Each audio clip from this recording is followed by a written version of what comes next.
The transport ship landed on the hard soil of Calyx Prime, where the air smelled like metal and smoke and the skies hung low with thick green clouds from the mines far beyond the horizon. And as Liam stepped out in his standard escort gear, he felt eyes on him, eyes that judged, eyes that weighed his life without even asking his name. He had been warned that the Calyx Guard were not friendly, not forgiving, not interested in games, and especially not fond of humans. But Liam was never the type to shrink under pressure, and as he moved toward the armored reception line, he let a slow grin cross his face. Not because he wanted to provoke anyone, but because that was how he always dealt with tension, with humor, with charm, with a little spark of mischief. The guards towered over him, bodies like steel rods, faces carved from stone, and at the center of their formation stood her, the one they whispered about before arrival, the elite guard commander. Rhea, known for her strength, her discipline, and her deadly silence. Her name sent shivers through new recruits, but to Liam, she was just another challenge, and maybe something more. He caught her eyes for the first time, like two sharp blades staring through bone, and without thinking twice he tilted his head and said with that grin that had started bar fights and broken hearts on half a dozen stations, "You think I'm cute?" The words dropped into the air like a lit match in dry grass, and even his own team flinched as silence rolled across the landing bay. Rhea's eyes narrowed, slow and deliberate. Her shoulders shifted just enough to speak of violence. Her hand rested on the grip of her curved blade, as if weighing the choice of ending this moment in blood. And when she finally spoke, her voice was low and flat, but cut through Liam like a shock pulse. Dry again, human, the full. Other guards tensed, the atmosphere thickened, even the breeze from the open hangar felt heavy, like it carried judgment, and Liam for a heartbeat wondered if he had gone too far. But then something inside him stirred, not fear, not regret, but a thrill, the kind of feeling that came before every moment that changed everything. He held her gaze, not with challenge, but with something softer, curiosity maybe, or respect. It was hard to say even to himself, and slowly he lowered his hand to his side, showing he meant no harm, though he didn't stop smiling, not entirely. And that was what confused her, he could tell. Commander. Rhea turned away without another word, but Liam knew it wasn't over. Her silence wasn't dismissal. It was a warning and an invitation, both there. Escort moved into formation, and Liam walked beside her, not behind, not ahead, just beside. And for the next hour they traveled through the outer compound, past metallic structures and cold glass towers, past training yards where warriors sparred with speed that blurred past machine yards where engines screamed and steam hissed like dragons in cages. No one spoke much. The mission was clear: escort the human delegation to the Central Dome for a diplomatic summit. This alliance was fragile, built on recent ashes of war, and any spark could burn it down. But Liam couldn't stop thinking about those eyes, about that voice, about the way she said human, like it was both an insult and a puzzle. When they reached the checkpoint, a security scan delayed the group, giving Liam a moment to lean toward her, not close enough to provoke, but just enough to be heard, and he said in a quieter voice than before, "You know, I wasn't really trying to insult you back there. I just thought maybe someone like you could use a little spark in the day." She didn't look at him, but he saw her jaw clench and her fingers twitch, and that was something. That was movement, and movement meant emotion. "Do you always speak this way to people who could end you with a single command?" Her voice was calm, but it didn't hide the tension behind it, and Liam replied with a shrug and that crooked grin. "Again, only to the ones who I know won't do it." This time her eyes met his again, and for a second he saw something shift. Not softness, no, she was far from soft, but something like recognition, like she had seen too many cowards, and this one dared to stand when others bowed. The scan cleared, the group passed through, and they entered the Central Dome, a vast chamber filled with crystal light and humming tech walls, where diplomats already gathered and guards took positions, and Liam's job shifted from traveler to silent protector. But his mind stayed with her, with Rhea, who now stood like a statue near the main stage, her back straight, her focus perfect, and yet she looked at him again only once, but enough for him to notice.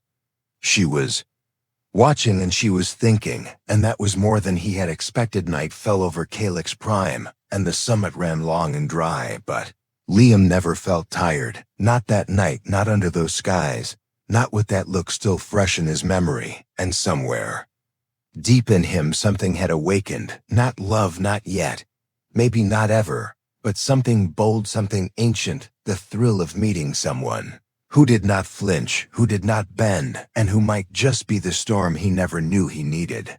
And as the first stars peeked through the thick clouds, Liam stood at the outer wall, looking over the lights of the alien city, thinking not of war, not of treaties, but of her, of the way she said human like a challenge, of the way his heart still hadn't settled.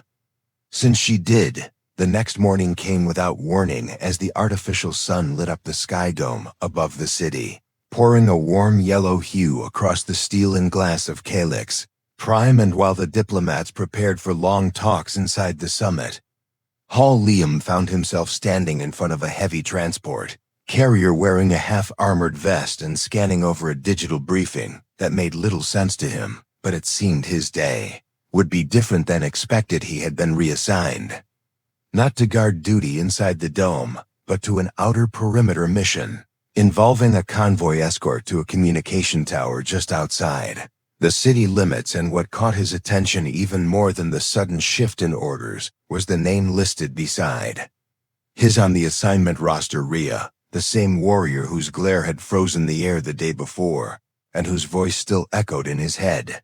Like a fire too close to skin, he looked up, and there she was already waiting near the armored crawler, her stance firm, her eyes hidden behind a visor, her blade strapped across her back like a silent promise, and she didn't speak.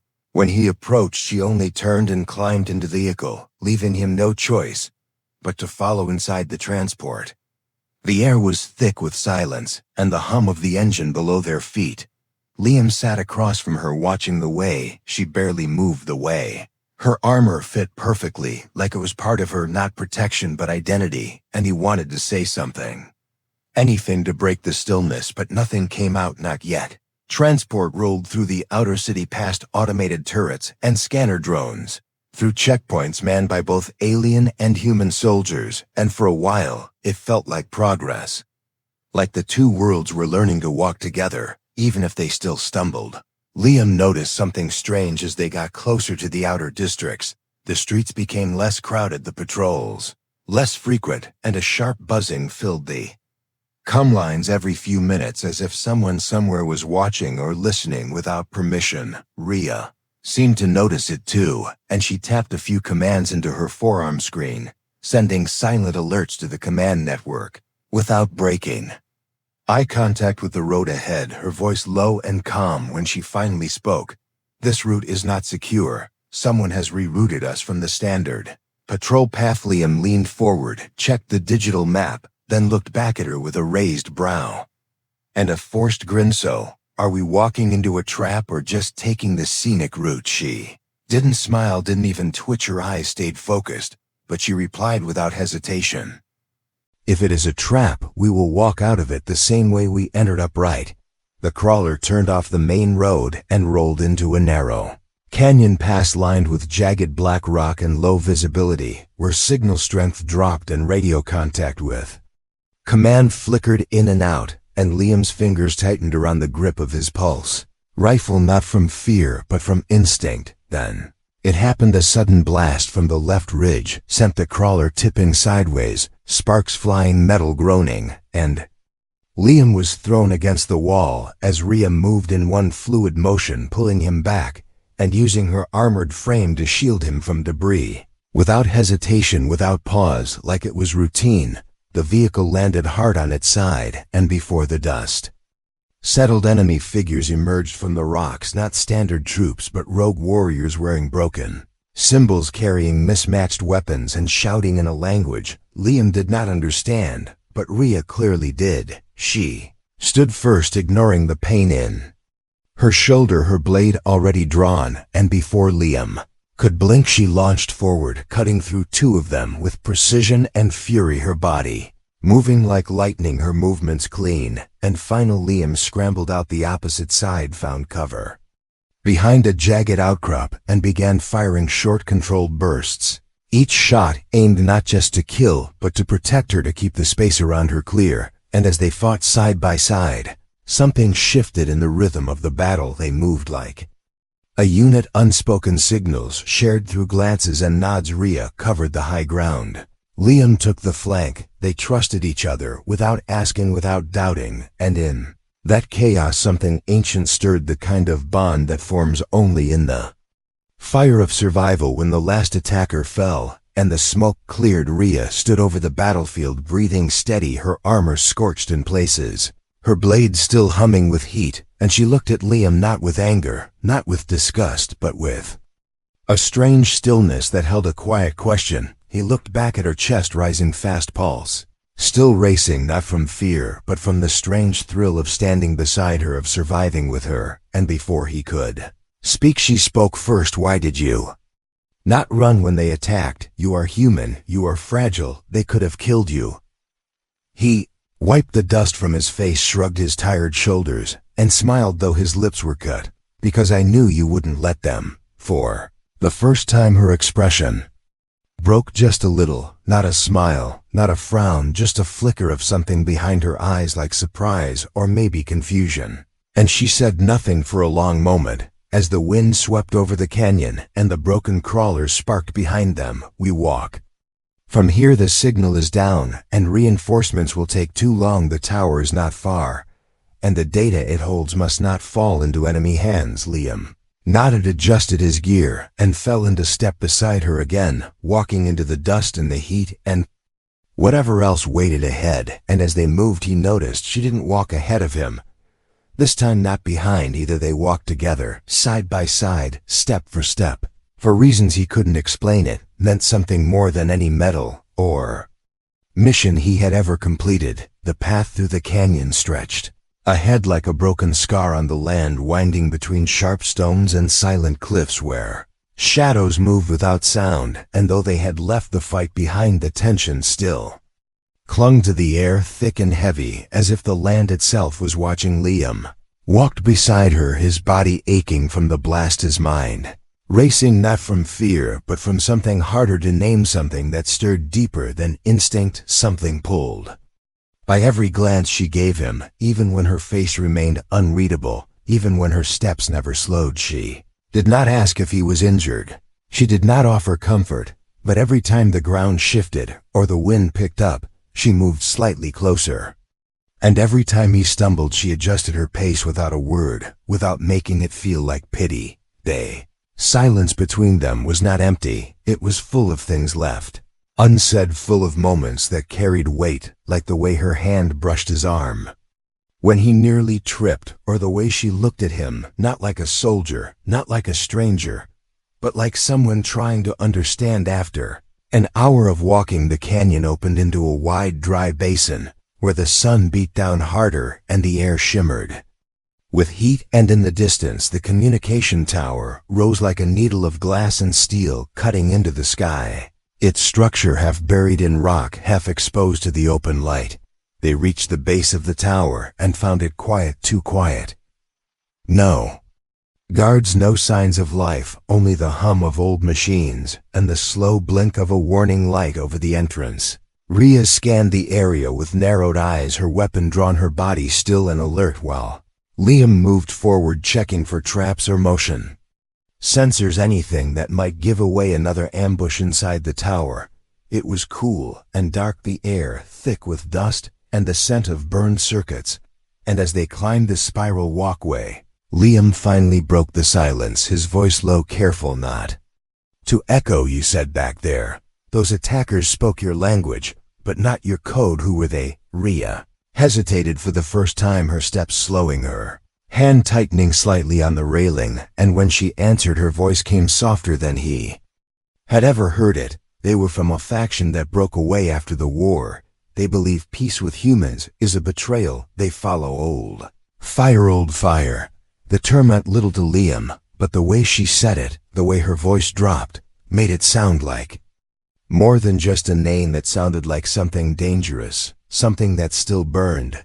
"I thought your people agreed to the alliance most." She said, "but not all. Some wounds take longer to heal, some choose to feed them instead." He looked at her then. Not just at the armor or the blade or the cold control she carried, but at the flicker of pain behind her calmed the shadow that rested in her silence, and without meaning to he asked, "Did you lose someone?" She stopped walking, and for a long moment, she said nothing, and then she spoke, not as a warrior, not as a commander, but as someone who had lived through much and carried it too quietly. "My brother, he was strong, loyal, he followed orders even when they felt wrong. He died during the final siege. And when I learned it was a human strike that ended his life, I swore I would never trust your kind." Liam lowered his eyes, feeling the weight of her words like stones in his chest. And he did not defend himself, did not offer excuses, because none would help, none could undo what was done. "I am sorry," he said, and it was all he could say, because anything more would be selfish. Anything more would be about him and not her. She looked at him then, and her expression was not anger and not forgiveness, but something in between, something human. "Hated all of you," she said softly, "and I thought that would never change. And now, I am not sure what I feel, because you fight beside me like one of us. You speak without fear. You listen even when silence would be easier, and that confuses me." They reached the control room, and Liam stepped ahead to check the terminals, brushing dust from the screens, while Rhea stood at the doorway, guarding the silence, guarding the space. And when the systems flickered back to life, he downloaded the data needed for the diplomatic network, a simple task, but the moment felt bigger, like a turning point. As they began the walk back toward the canyon, the air had changed, not in temperature, not in sound, but in meaning. And though neither of them said it, something had shifted between them. A wall had cracked, even if only slightly. Sun began to lower in the sky, painting the cliffs in deep gold and long shadows.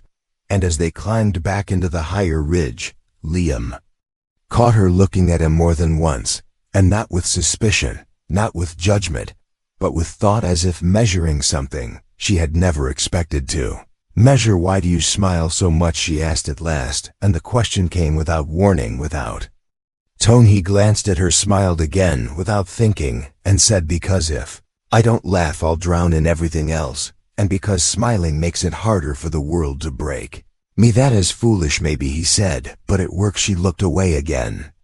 But her silence this time was not sharp, it was almost soft, and when they paused to rest near a small rock ledge overlooking the valley below, Liam sat beside her, close enough to feel the heat of her armor, and close enough to see the tiny crack in her shoulder plate from the earlier fight. "You never told me your name," he said gently. "Rhea," she replied, and for the first time, it felt like a gift, not a warning. "Rhea," he repeated, and when she did not stop him, he said it again, like it mattered, like it meant more than rank, more than reputation, more than mission.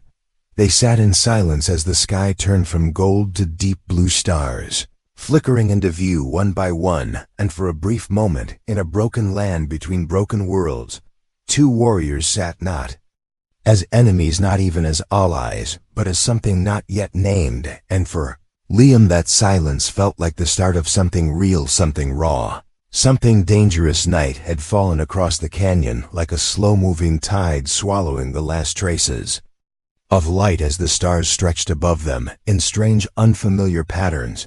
And though the path ahead had grown darker, Liam and Rhea did not slow their pace. Their steps were steady, their focus locked forward, but the silence between them now carried more than distance, it carried understanding. Their return to the city was expected to be simple, with the data recovered and no further resistance expected, but instincts sharpened in battle are not easily silenced, and Rhea had that look again, the same one she wore just before the ambush, the same stillness in her shoulders, the same cold tension in her eyes. They moved through the narrow pass where broken rocks lay, scattered like forgotten bones, and the shadows crept longer with every step until finally, Rhea raised one hand, and without speaking, Liam stopped beside her, his breath quiet, his hand resting on the grip of his rifle. There were no sounds, no voices, no signs of life, but Rhea's gaze swept the high ridges, and Liam saw it too, the faint shimmer of movement above the way dust slipped down the cliff without wind. Way something hidden shifted just out of sight. They are waiting, she said, and her voice was like stone dragged over steel, cold and certain. We can't go around this way, is the only route back unless we want to walk for days through uncharted ground. They will not wait for us to turn back. They want the data. They want proof that the Alliance is weak, that we can be broken from within. And if we run, they will be right. Liam looked up at the cliffs and saw the glint of metal, saw the faint glow of energy. Weapons charging, and without needing to speak further, they both moved at once, diving toward the nearest cover as the ridge exploded in a storm of fire and smoke and dust. The enemy had planned this strike well, using the terrain, using silence and shadows, but they had not planned for the two of them, moving like a single blade slicing through confusion. Liam took the left flank, his shots sharp and fast, while Rhea surged forward like a storm, her blade flashing with brutal precision, cutting through attackers with the fury of someone who had bled for peace and would bleed again to protect it. They moved through the chaos with perfect rhythm, her strength, his speed, her precision, his instinct.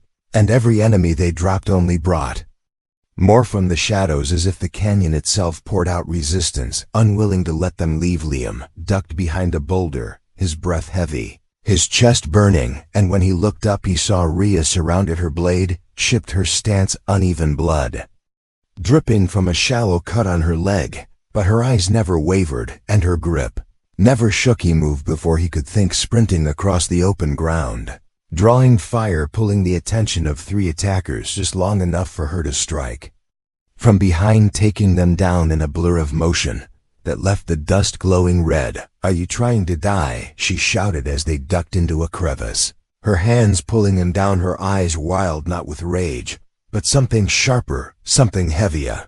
"Not today," he said, "but I figured if one of us was gonna be stupid, it might as well be Mesh." Stared at him, breathing hard, her hand pressed against his chest, not to hurt, not to push, just there between them, holding a space that suddenly felt too small, too close, too full of everything they hadn't said. "You are reckless, and you are unstoppable. That is not a compliment. It is from me." Their moment cracked as more fire lit up the sky, and they were moving again, forced uphill where the path narrowed, and the enemy came in tighter waves, and it became clear that they were not fighting random extremists. Not this time. These were trained, these were organized, and when Rhea pulled the insignia from a fallen soldier's neck, her hands went still. "This symbol is from the inner guard. These are not rebels.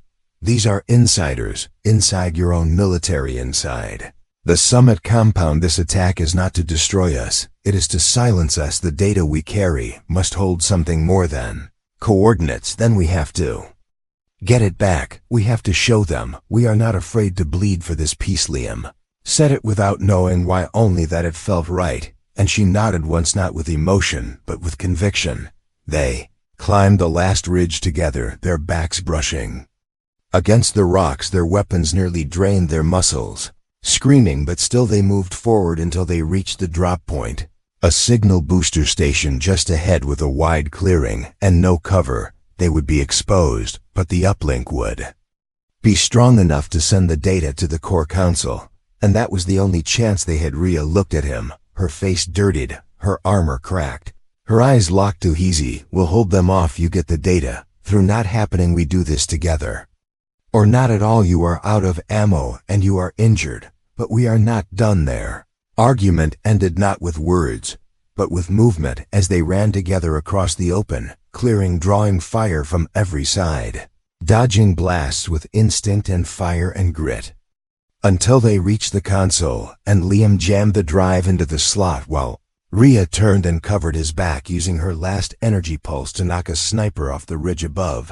The signal light blinked red, then yellow, then green, and Liam shouted as the transmission went through, just as a blast knocked him sideways, sending him skidding across the ground, his side burning, his vision spinning. Rhea was there, pulling him behind a shield generator as the field flared to life surrounding them in crackling blue light, and the last wave of attackers hit the barrier and failed. "We did it," he whispered, coughing dust and pain. "We Did not die, she replied, sitting beside him, her voice flat, but her eyes soft in a way he had never seen. That's a start right. She looked at him, and for once she did not glare or scold or threaten. She just looked like someone who had seen the worst and chosen to believe in something again. You are still foolish.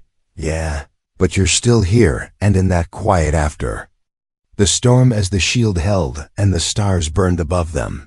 Liam leaned back against the stone, his chest rising slow, his heart full of something that had no name, but every beat said one thing. Trusted her, she trusted him, and nothing could break that. Now the shield finally dropped with a soft hum as the first wave of Allied dropships reached the canyon, their lights cutting through the dust, their engines shaking the broken rocks and scattered weapons across the clearing, and Liam sat still against the stone where he had fallen, watching the sky open up like a second dawn, bringing hope with the sound of metal wings, and rescue. Rhea stood tall beside him, her legs still bleeding, her armor still cracked, but her presence stronger than ever. And when the first squad of peacekeepers moved in, surrounding them with weapons raised, she did not flinch. She raised her hand not in surrender, but in authority, and her voice carried like command, fire strong and clear. Lower your weapons. This human is under my protection. He has completed the mission and exposed betrayal within our ranks. He stands as ally and witness, and no harm will touch him. There was silence at first, not because they doubted her, but because they knew who she was. And when she spoke with that fire, they listened, and slowly the weapons lowered, and the tension broke, and medics moved forward to check wounds and retrieve the data core, while Rhea stayed close, watching every hand, every movement like a silent sentinel. Liam was lifted into the evac ship, surrounded by strange faces and soft voices, but his eyes stayed fixed on her face through the open hatch as she stood there in the fading light, not moving, not speaking, just watching him go like something unfinished and unspoken hung between them like a thread stretched across space. The flight back to Calyx Prime felt longer than the walk through the canyon, his body numb with pain and exhaustion, but his mind spinning, not with the mission, not with the betrayal, not even with the data they had just risked everything to deliver, but with her, with the way she looked at him, as if he mattered, not just as a soldier, not just as a human, but as something more. At the summit dome, chaos had bloomed like a silent fire when the council received the data, intercepted messages, internal codes, hidden plans buried deep within their own system, all exposed by one human and one warrior who refused to die and refused to stay silent. And the council chambers buzzed with voices, arguments, and demands for justice. Liam stood before them, bandaged, tired, his uniform torn, but his voice steady as he gave his full report, not with pride, but with clarity. Every detail, every loss, every decision laid bare. And when he finished, he looked at them all and said, "If you want peace, you must fight for it. The war did not end with treaties, it ends with truth and trust." Behind him, Rhea stepped forward, still limping, her armor freshly cleaned, but the cracks still visible like scars not yet healed, and she spoke, not as soldier, but as someone who had seen what truth costs, and still chose to speak it.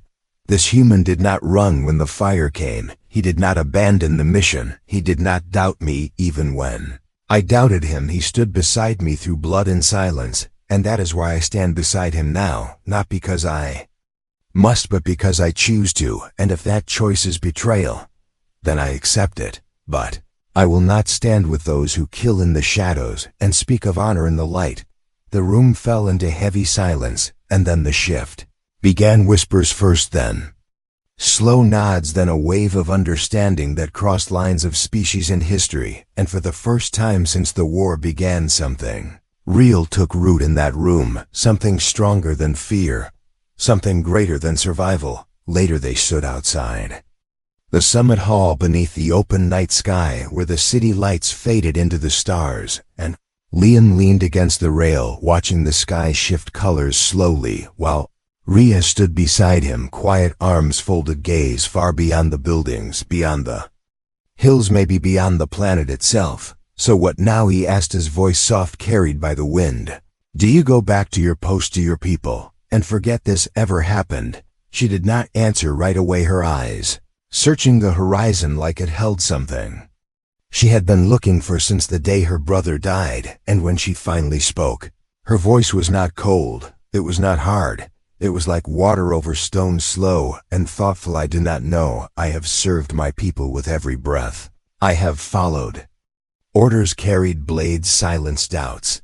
But today I chose something else, and I do not know what that makes me. Makes you real. She turned to look at him, and for a moment neither spoke, not because there was nothing left to say, but because too much was felt, and the silence held it all like a bridge between them. And when she reached into her belt and pulled something small, he watched as she placed it in his hand without explanation. It was her clan tag, engraved with symbols ancient and powerful. Something deeply personal, something never given lightly. And when he looked at her eyes, he saw the meaning before she spoke. You carry this now, not as trophy, not as token, but as memory. Because what we did out there, it matters, and I want you to remember. Even when you are far from this place, even when our paths do not cross again. Liam swallowed the lump in his throat, looked down at the tag, then back at her, and said, I will keep it close, and one day, if you need me again, you'll know where to find. Mesh nodded once, stepped back, turned away, and walked into the dark, leaving him there with the stars and the silence, and a piece of her he would carry forever, not because he won it, not because he earned it, but because he saw her when others only saw. The armor weeks passed, and the story spread, not just among the soldiers, but through the cities and the outer systems. The story of the human who stood his ground and the warrior who chose peace. The story of betrayal, uncovered, and blood shared. And in those stories, Liam's name became more than a name, and Ria's name became more than a warning. They became something new, something rare, something remembered. And as the stars spun slow across the black sky above Earth and Calyx, in every world between, a human sat in a quiet room staring at a metal tag in his hand, and smiled, not because he thought he was brave, not because he thought he was right, but because once long ago, in a place made of stone and fire, he asked a warrior if she thought he was cute, and she said, try again, human, and somehow he did. The end.